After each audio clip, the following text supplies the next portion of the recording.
So Rashad has recently dropped his new full-length record, The House Is Burning. Rashad has really, laid down a career. Even though he's dropped only like 3 records, he's really had a career. I mean, the mere fact that TDE signed him and they literally backed up his debut album and they backed up SOUNDCLOUD is crazy. Because ready to make it into TDE, like TDE, like where Kendrick is, or Schoolboy Q is, or Absol is, or SZA is, like that is hard to get into. So his previous record, SOUNDCLOUD, was really the record that brought him commercial success, having tracks like Meal Ticket going completely viral for him and reaching almost like 100 million streams or something like that. I know it was crazy because that album really put him in the map.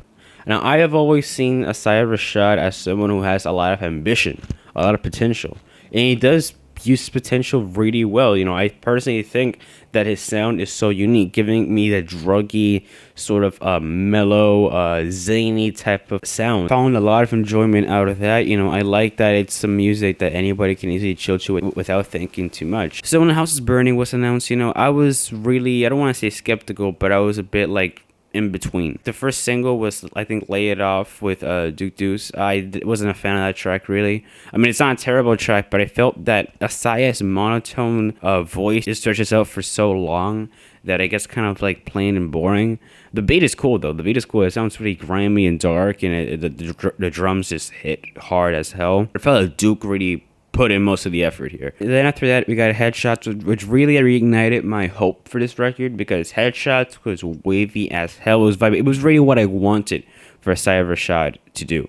It was really a return to his style. But yeah, after Headshot and What You Said, more of my hope reignited, and I was more excited for this record. And well, it's here. The House Is Burning is here. I personally think that this is Rashad's most adventurous record compared to Sylvia Demo Tape and SOUNDCLOUD. Off already with the first track, Darkseid. It's a 2-minute track that starts off really as any typical Rashad track, more slowed down, more mellow, but giving me more like this sunshine type of vibe. But I really did like the lyrical aspect of this. I like how he was talking about how he felt concerned of his future, of his potential, of his son's future. Really, he was more thinking into the future, and he really wanted to get everything resolved correctly. He didn't want any missteps to happen. He didn't want to end up on the streets. He didn't want to end up in misfortune. He didn't want to end up really in other bad situations. Now, the feature that's in here is probably one of the most surprising aspects of it. You have Lil Uzi Vert and From the Garden, which I honestly think was completely random. Like, I would never expect in a million years that Rashad and Lil Uzi Vert collab, but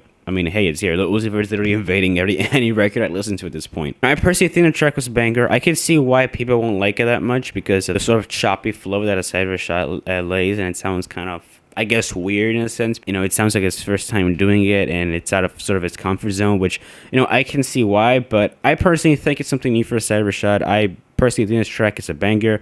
I like how he's trying out new things. This beat was extremely hard. Uzi laid his typical Uzi performance. I mean, I have nothing to say anything about it. I mean, Uzi is Uzi. Claymore with Smino. Or Smino, I don't know how to say this thing. Like that track was beautiful. That track really was beautiful. I mean, it's really all I wanted from this thing.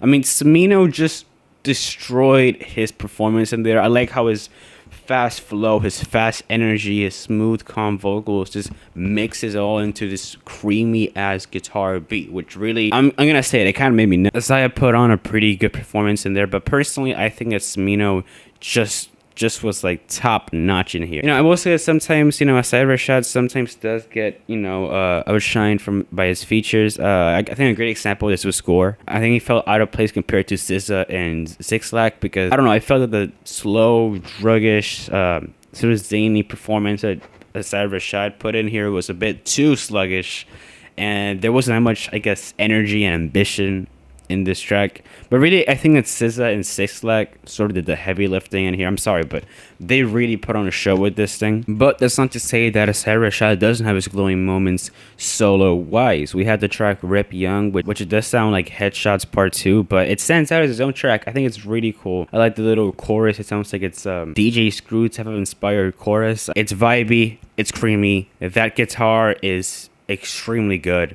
I mean, that guitar had me drooling. The whole vibe is there. Like it is literally there. It's really what I wanted from a side of Rashad. I think tracks like Don't Shoot featuring this really engrossing hook, this really I would say sticky hook, and this very very mellow beat that the sound it just screams personally like brightness and sunshine. And the pit, like, just considering how short this track is, like what, 2 minutes and 2 minutes and 20 seconds, it's surprising because the whole thing feels developed. It doesn't feel like, you know, a track like, for example, Hey Mista, that sounds like a cool concept, a cool idea, but it's just so short that you can't really appreciate the track. It hasn't really fully evolved yet. But thankfully for Don't Shoot, I feel that the concept was there. I feel that the whole thing was placed in there. Lane 3 Freestyle is one of the most exciting and energetic moments of this entire record. The whole ambition that Asai Rashad has here it's really great. Since he's opening up to more ideas, more sounds and stuff like that, I feel that he feels even hungrier than ever. True Story, I would say, is one of the most weakest and sort of forgettable tracks out of the whole bunch. Aside that weird J-Rock line that I think he said, like, you soft as baby shit. I don't know, I just felt that the whole chemistry between Asai Rashad, J-Rock, and the other J, I'm sorry if I forgot his name, felt kind of weird and awkward. It just felt like they were trying to do their own song, and Asai was just like left in the dark, like just doing his own thing. The chemistry just felt kind of hot. I wasn't a huge fan out of it. Chad, for some reason this track just didn't click with me personally. It's an okay track. It's not like it's a terrible track or anything, but I just felt that there could have been more elements attached to this. I don't know, I just felt that this one is a bit just too simplistic, just not that many things going on in here. Track THIB, which is probably initial for something, I'm not entirely sure what it's trying to say. It has a cool concept. I would say that the whole "who is that creeping in my window," I like that idea. I like that sort of melody. But the thing is that when it gets repeated over and over and over and over, and when you have almost nothing to really say in this track, it kind of gets just boring and repetitive and bland, and sort of monotonous, because I don't think there's much excitement compared to other tracks in this track list. Track All Her featuring Amindi, I personally do like it. It felt more of a side Rashad going back to his old roots. The whole aesthetic gave me some huge silver demo tape type sort of vibe, or Sun's Tyrant vibes. Honestly, it was really what I wanted. I personally think that House is Burning, compared to his 2 previous records, I think it's a bit more mature. It's more, I guess, established. I like how it's been years since we've been seeing Asai Rashad's growth through these projects. He's grown to a more mature person that seems to be taking more responsibilities for his actions. I mean, already from Darkseid, as I was saying earlier, thinking about the future, wanting his kid to have a bright future, to not end up in the pits, to not end up homeless, to not end up killed, to not end up in other messed up situations, you know, and striving to become a better parent and a better person. This whole record gives me this Get Your Soul Right type of vibe, and mostly the closing track, HB to You, which really is a glorious finisher to this record. In the first half, having this, I guess, standard Asai Rashad type of vibe, but really, I guess, providing more of a message, you know, help we can get things better. I'm hoping for the future. I'm hoping that everything's good. I want to get my mental right. I want to get my soul right. I want to get everything well established. To the second half of the track, giving me this sort of druggy, zany type of feeling, sort of, I guess, more of a laid-back, sluggish type of thing, that it sounds like the guy is high, which I appreciate, because none of the guy is high. I just appreciate that he's putting in this much level of detail, because it reminds me of his zany performance. It reminds you that he's high. You know, when he says the weekend buzz, it sounds exactly what you would expect. The whole second half of the track feels very zany, feels very mellow, like extremely mellow.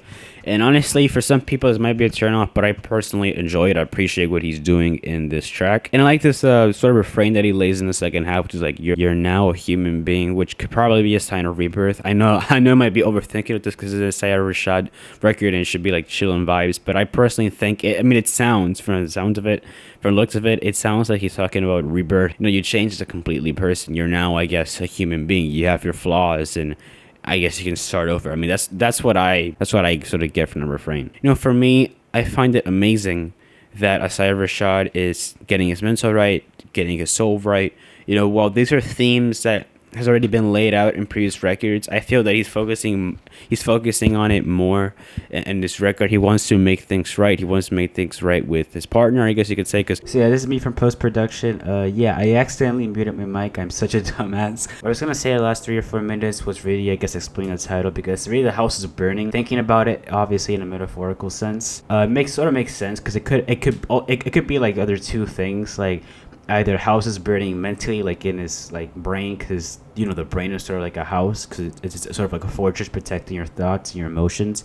It could be that I may be overthinking things, but it could also be maybe like the house that is maybe the house, like maybe comparing to the family, like I guess his girlfriend, his wife, with his future kid, or a kid if he has currently. It could probably be hinting towards that. I don't know. I might be overthinking things, as I said earlier. But yeah. Anyway, what do I give The House Is Burning by Isaiah Rashad? I'm gonna get this thing a light 8 out of 10. Had a blast listening to this. Well, even though it does have so much shortcomings here and there, I do feel that it's a special record, and it's a great record, and I feel that it's a great return to Isaiah Rashad, and I also cannot wait to hear more music from Isaiah Rashad. But yeah, what do you guys think about this record? Did you guys love it? Did you guys hate it? Let me know in the comments down below. Also, remember to leave a like down below if you enjoyed this video. Consider subscribing and notification bell on so you miss an upload for me. And yeah, stay safe and cool, everybody. Peace out.